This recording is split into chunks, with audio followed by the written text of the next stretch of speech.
Hello, I'm Steve Maskery and welcome to Workshop Essentials.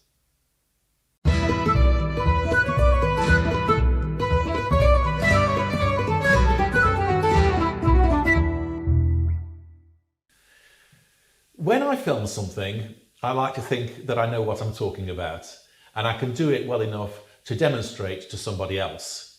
But I've reached a point in this project where I'm quite a long way out of my comfort zone because it's time to veneer the wardrobe doors.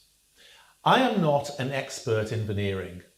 I've done a little bit in the past, and indeed I have veneered wardrobe doors this big before, but I've only done it once and it was 15 years ago. And to be perfectly honest, I can't really remember doing it. A lot's happened in the last 15 years, I can tell you. So I'm a beginner at this. So if you do this all day, every day, be a bit generous, eh? I'm a beginner. I've got some really excellent quarter sawn oak veneers, which I'm going to put across the front of the wardrobe. And when veneers are cut, they're kept in order. So you take two veneers next to each other, and at first sight, they look identical. Of course, they're not absolutely identical. They're just very similar. If I lay them out across the wardrobe doors, then there is an issue about how they are arranged for best effect. Because of this issue, the fact that they're not absolutely identical. And we can illustrate the problem with a pack of playing cards. I could just lay out these cards in order like this. Ace, 2, 3, 4, 5, 6, 7, 8. And if you take any two adjacent cards, you can see that they are actually very similar. They're not identical, but they are quite similar. But as you look at the whole line, starting from this side, you can see that it gradually gets, in this case, blacker and blacker and blacker. And so there's a general drift away from what that veneer looks like to when we get to this veneer on this side. There is another way of laying these out. I could go 1, 2, 3, 4, 5, 6, 7, 8. And now you can see that if you take any two adjacent cards, they still look very similar to each other. Perhaps not as similar as these, but nevertheless still very good. But there is a much better symmetry. And there is a much better uniformity of appearance overall. So I'm going to lay out my veneers in this way rather than in that way. So the first thing to do is to number all the veneers so that they don't get mixed up.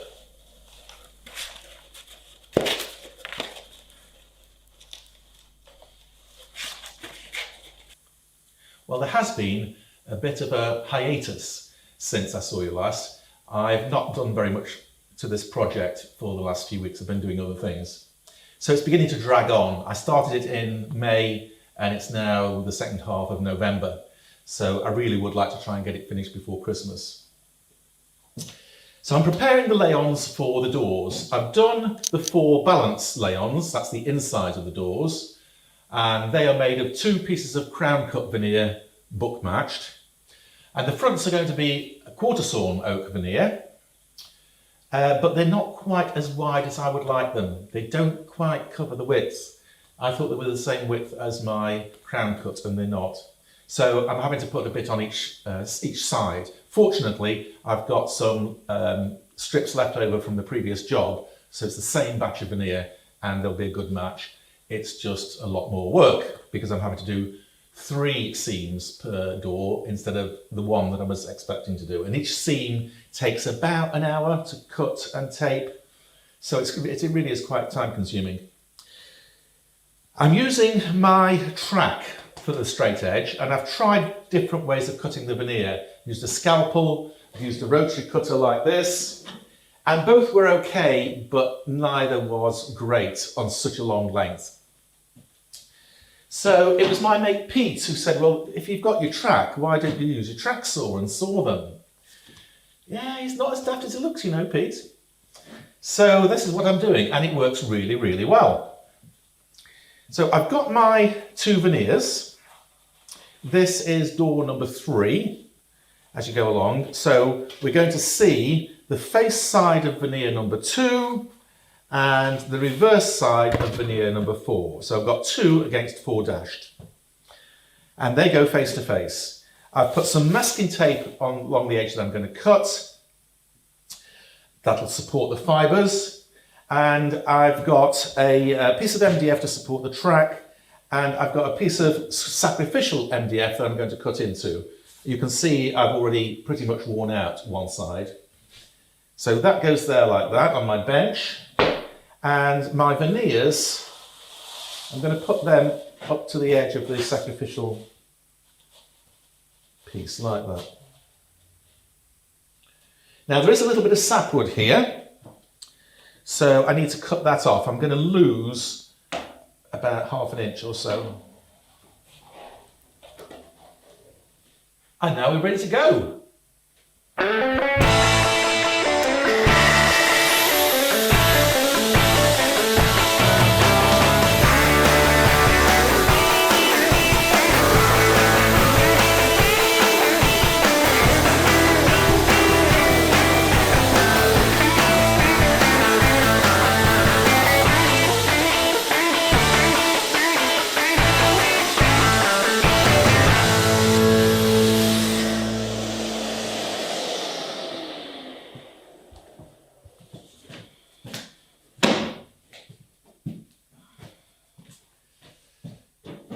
Now I'll just check that I've not missed anywhere before I move the track.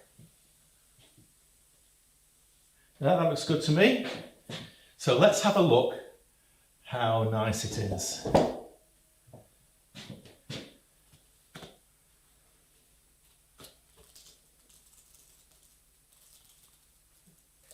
So far so good. Oh, there's a little bit missing there, but that's not very much.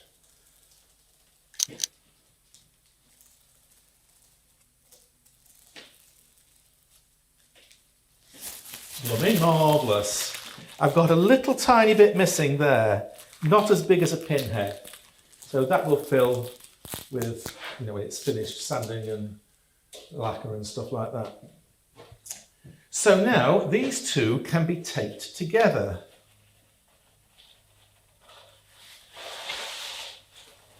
Like that. So while I get set up for that, you can go and have a cup of tea and I'll see you in a minute. I'm using traditional gummed veneer tape, and an easy way of cutting a large number of short pieces like this, rather than trying to cut them one at a time, is to just wrap them around your fingers. 2 fingers quite tightly.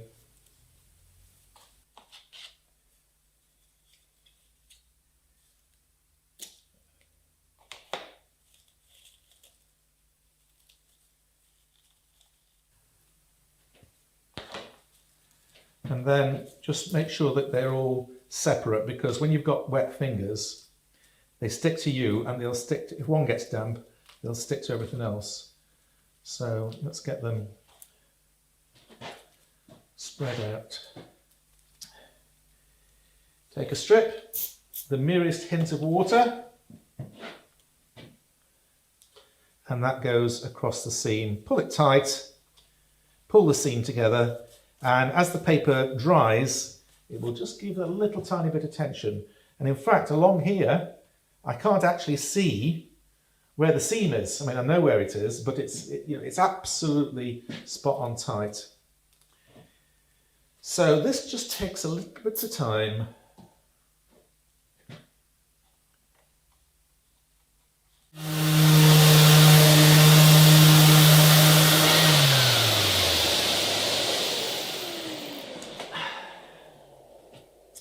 Well, welcome back.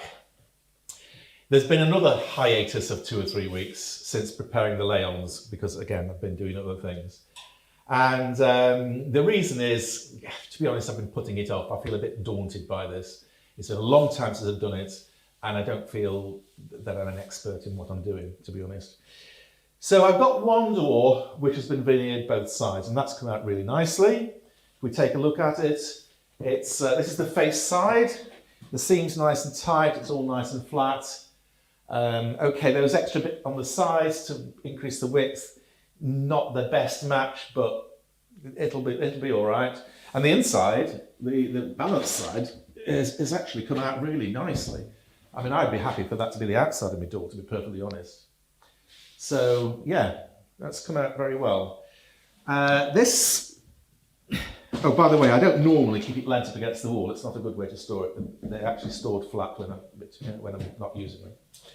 And so I've got the other side of this to do, and I've got 2 more doors to do.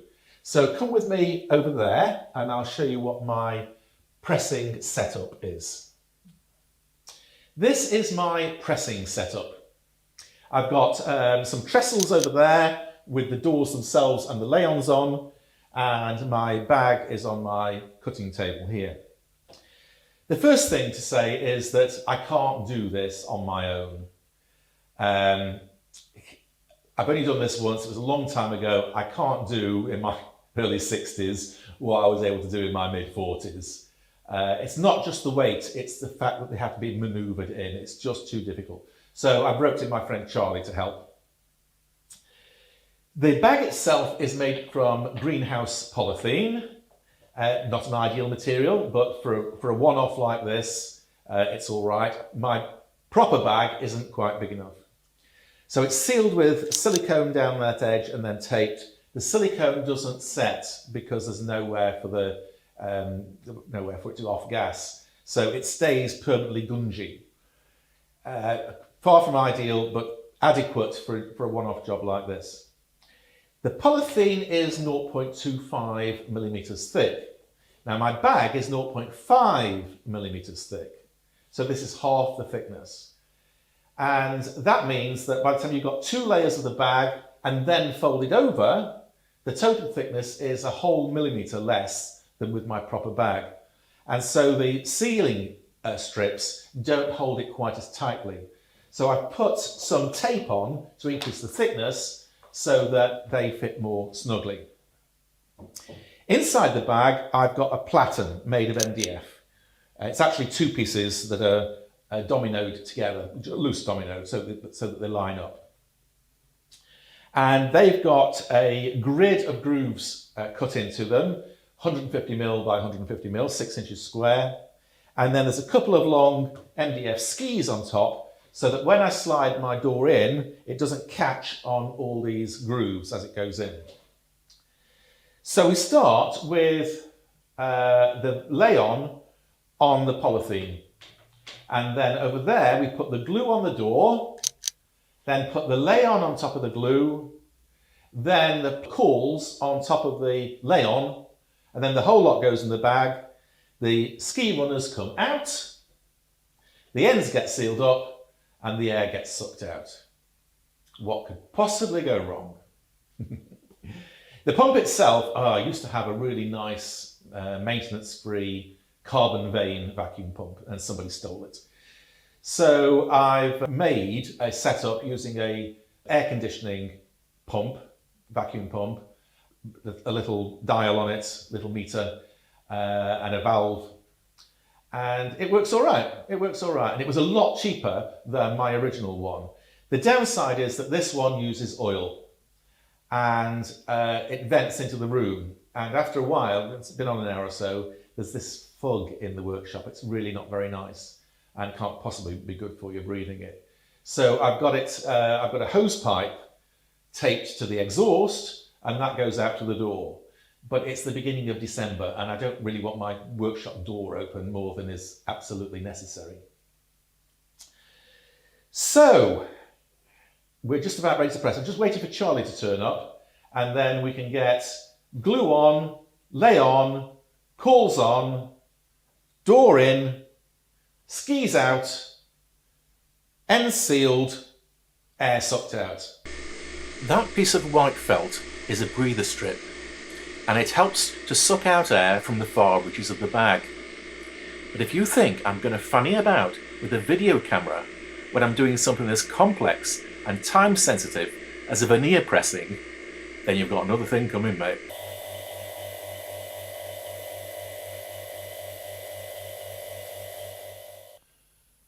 Well, the doors are out of the vacuum press. The pressing went well for most of the time. I had to do one again. I just not got it right. But they're now in the drying rack. They've had one coat of oil on the front face. But that's been done 21 hours and they're still not dry, not properly dry. It's December now here. My workshop temperature is about 12 degrees, that's what, 52, 53, something like that, I think, in Fahrenheit. And so it's right at the bottom end of sensible temperature for finishing. It would be much better if we were up at about 20, but we're not. So it's taking quite a while to dry. And I don't want to put them down on my mat until they are hard, because otherwise this texture will be transferred to the finish. I went to a gallery once, an exhibition, and there was a beautiful table there, and it was covered in little tiny dots, very regular, and you could smell it as well. And you just knew that the guy had been up till 2 o'clock in the morning trying to get this table finished, ready for the exhibition. And these little marks were the bubble wrap that he'd protected it with. It wasn't hard, and those marks got transferred to his finish and spoiled it.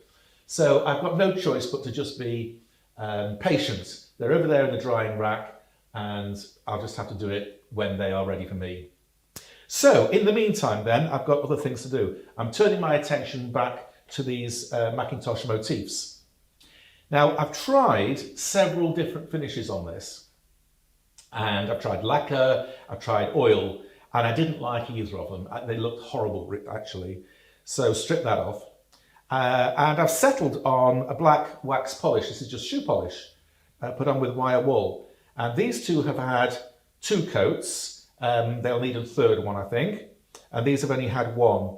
And it's a beautiful sort of, it makes it look like ebony, actually, that sort of very soft sheen. So I'm quite pleased with this. I've got to make sure I keep it off the back because that's going to be glued. So I need to be able to see what I'm doing. And we just rub away. Now, there are some other tasks to do. I've got to drill for my hinges.